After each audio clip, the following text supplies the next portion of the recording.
చక్కని సీతకి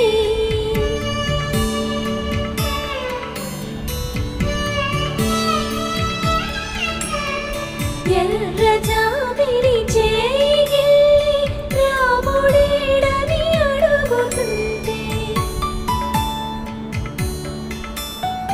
చూడలేదని పెదవి చెప్పే చెప్పలేమని కనులు చెప్పే నల్ల పూసైనా